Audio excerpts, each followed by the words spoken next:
Tarrant, who's going to be the best head witch in Septima? We're doing a review for Septima. That's a rhetorical question. Yes, I was mistaken. What you gonna say as the answer? Probably just I don't know, so... Well, this is our Septima overview, and then we're gonna review. This is the deluxe edition that we have. As you can see, that beautiful artwork and components and everything else. So let's go, Tarrant. Yes, so this is the big, heavy Euro release from Mind Clash Games for this year, and it's deceptively heavy. This played a lot. What do you heavy. mean? This depends.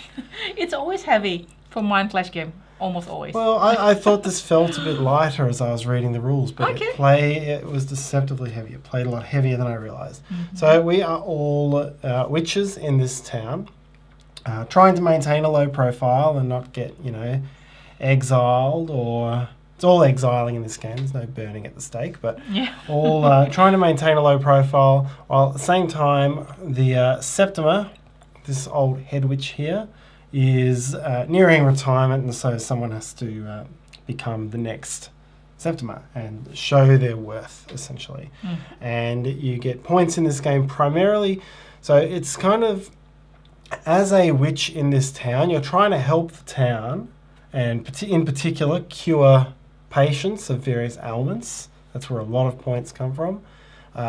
However, you want to do it clandestinely, because if people see you doing witchcraft, they get suspicious and then they might exile you. So that is fundamentally the balance of the game. It's played in 4 rounds, each round in 5 turns or moon phases. And that's the core of the game. So you have 9 action cards in your hand and you'll play 5 of them per round. So all players pick a card which they will play simultaneously face down. And then everyone reveals face up, and in turn order you resolve these actions. If nobody else, including the Septima with these tokens that come out here and change from turn to turn, if nobody else matches with you, you take the weaker version of the action. If anyone else matches with you, you take the stronger version of the action, which is good, and you might get to move up on the ritual track as long as you're connected to a matching action. That's good. But you arouse the suspicion of the people in the town, and that's bad. And you do your actions, and we do that 5 times. After each action, depending on where you are on the board, if you've got too much suspicion, you might attract the hunters. And so this is what's really bad about the suspicion. At the moment, I'm sort of in this quadrant of the board. There's no hunter in my sector, so I'm kind of safe. But if there were a hunter in here, I would have to roll the hunter die. And depending on what gets rolled, it's a modifier to the hunter's movement, and the hunter might catch you. If the hunter catches you, then you lose some of these witches from your coven, which is not too good. The basic sorts of actions which you'll be doing, you'll be collecting resources. So for the collect action, there's only ever 2 resources available in each turn. So you need to sort of plan ahead for that. Or you can move around the board, pick up a resource along the way, but it gets you where you need to go. You can heal these, or you can brew potions. Some of them can be used to heal patients. Some of them just kind of help you with other actions. You can move up on the ritual track. You can recruit loyal followers. So you'll see you've got a Meeple over there. You can get your Meeples into the crowd to be on your side, because at the end of each round, we're going to add some angry Meeples, these red Meeples here. They'll get added to a bag.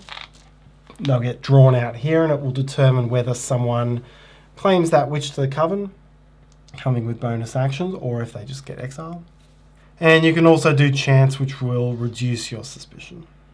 You can collect spells by moving up on the ritual track. And yeah, the game will play over 4 total rounds. You might gather points during the game. You'll gather a lot of points for the patients that you've healed.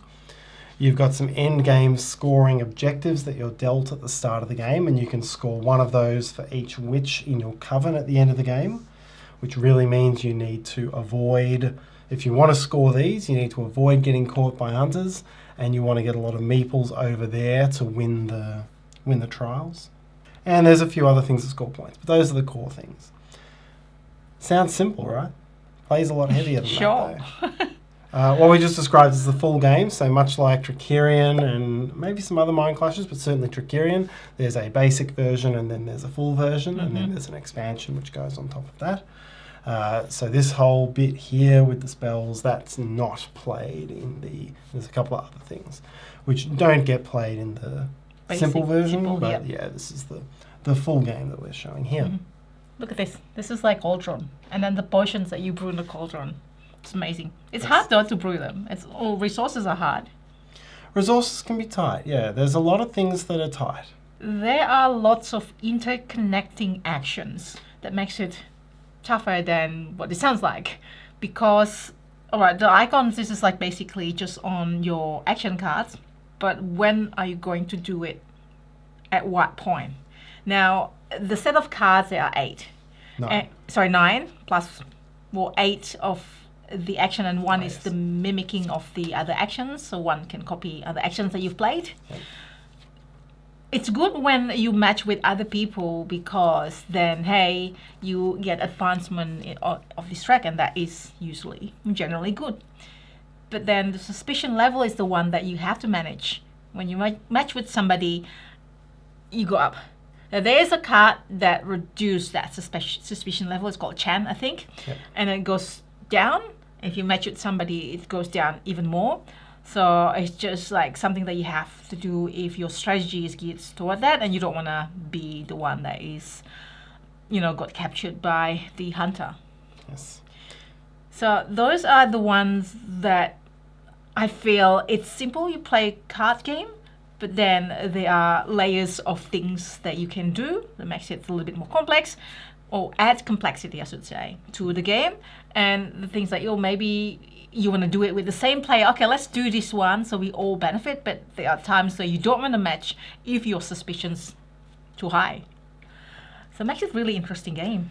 Yeah, it's a very careful balance. You've described it as being almost semi-cooperative in some ways, because if you just do the basic action for the whole game and you never match with anybody, it's a low-risk option, but you're likely to be a lot slower at getting things done. I mean, you can match with Septima here, which is randomly drawn each round, but you can see the next round's matching action. Yep. But you get even more suspicion if you match only with Septima. So it's this That's thing right, that it goes up. It's this thing that you have to balance out. But because certain actions like collecting, you need to be planning ahead, it creates this situation where players kind of reveal their plans if they want to match, and they try to. You could even plan 2 or 3 rounds ahead to try to match with somebody else on a specific action. But then you're still competing for the better action spaces on the board, and so it becomes this really tense battle that you don't often get. Yeah, and plus, this meeple, you have to move your meeple with the move action, and you gotta be at the right space at the right time to gain these resources as well. And again, resources are really hard. I think that makes it really tight, and you have to fully utilize what you have to brew the potions. And that's another thing that you can do is healing patients, which actually comes here. So you gain points when you advance, you gain bonus when you advance, when you cover that bonus, that space. And you gain bonus on the left-hand side at the end of the game. And every set of these, you get 6. So that makes it like quite good to heal people. Yeah, and it gives you that choice to either specialise and get the better actions at the top, or generalise and get the higher set collecting points. There's a lot of points sitting in here.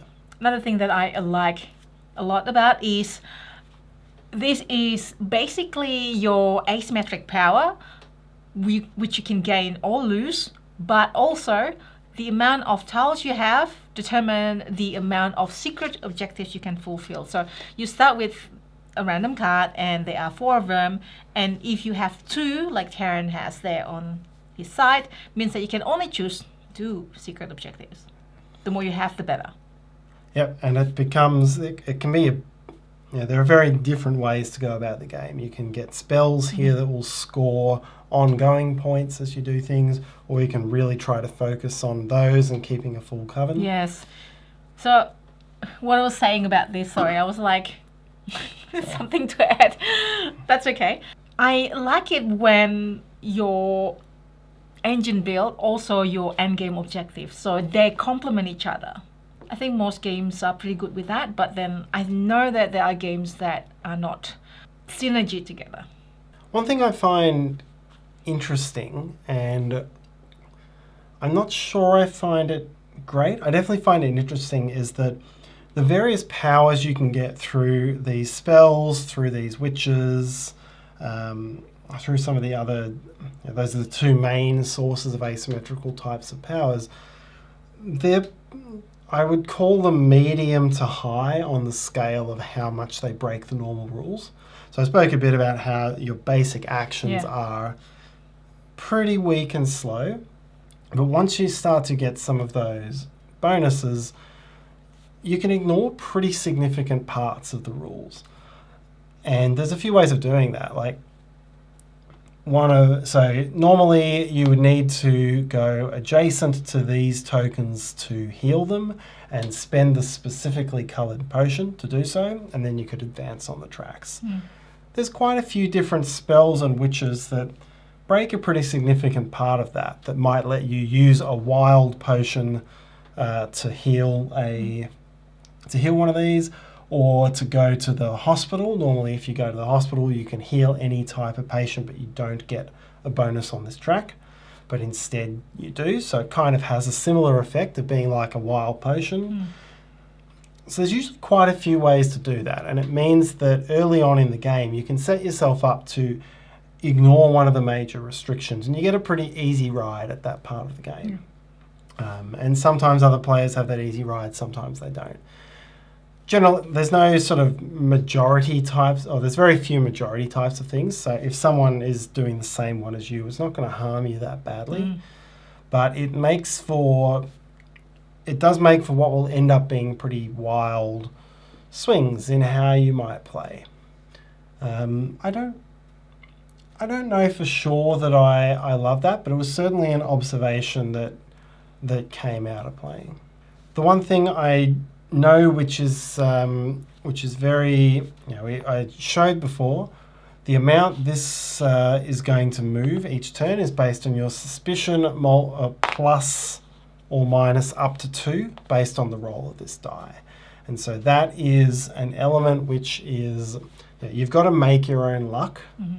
You're going to be in quite a risky situation if you have high suspicion. You may have to keep running around avoiding the areas where these hunters are. And sometimes you might just want to take that risk that you're not going to roll the single +2 or the +1 or something like that. But the penalty for getting caught by a hunter is pretty significant. You lose one of your witches. So you lose player power which you've fought for. And potentially you potentially lose objective. 10 to 20 points for one of these objectives. And so it is an unusually significant penalty on the back of a die roll for a game of this type. It's as you say, it's calculated risk. It's -1 to +2? I think it's -2 to +2. So yes. And there are ways around it, so you can get certain potions or certain individual powers, which means you have a lower risk or you're immune to being captured by the hunters for a period of time. So there are ways of managing it. But it does, if you do take the risk, it can hurt quite a lot. And that is definitely not going to appeal to all Euro gamers because it's such a... This is a die roll, Using a die roll that can cost you 10% of your points is very atypical for the genre. And first time we played, it happened to me twice. So maybe there's It's really sad. There's bitterness. You're salty. There is a bit of saltiness in that statement, but certainly it's it is a part of the game that you need to manage and recognise. Well, I'm usually pretty ginger when it comes to risk, right? While you actually is kind of like living on the edge. I live a little. I'll go closer. You live a little. I stand next to the fence on the edge. Yeah, for me it's like towards back, like back from. This is just my typical play. I just don't want to get the risk, so I keep staying low. Hey, but then there's also objective that or something or bonus if you are in low suspicion, you get something. So that works with my not wanting to live on the edge.